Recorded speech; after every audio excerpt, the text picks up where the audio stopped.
Le choc est violent et une autre voiture manque de peu de sortir elle aussi du virage. D'autres images permettent de voir que la voiture numéro 23 percute un fourgon qui renverse à son tour plusieurs spectateurs. Dominique et Michael Waro, les occupants de la Mitsubishi Lancer, n'ont rien. En revanche, 7 personnes sont blessées. 4 d'entre elles sont amenées à l'hôpital de Saint-Pierre. Leurs blessures sont jugées comme légères. C'est simplement l'imprudence. Pour voir les voitures passer, on se met là où on ne risque rien, c'est-à-dire à l'intérieur des virages. La force centrifuge nous expulse à l'extérieur du virage.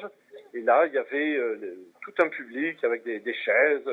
On est dimanche avec le pique-nique et tout, avec des enfants et tout ce beau monde. Et vraiment devant la voiture qui arrive à vive allure.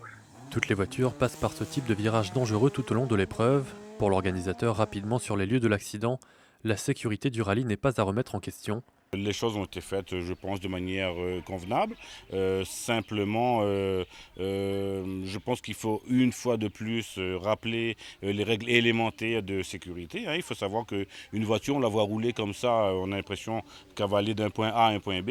Mais il suffit qu'elle casse un cardan, que le pilote le pied ne prend pas bien le frein, par exemple, pour qu'elle fasse une embardée. Voilà. Donc, il faut vraiment respecter les consignes de sécurité à 100%.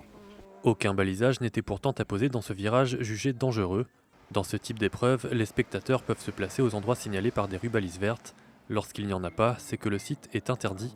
Mais le message n'est pas toujours bien passé ou respecté. Un peu plus tôt ce matin, à quelques mètres près, une autre voiture aurait pu percuter des amateurs de sensations.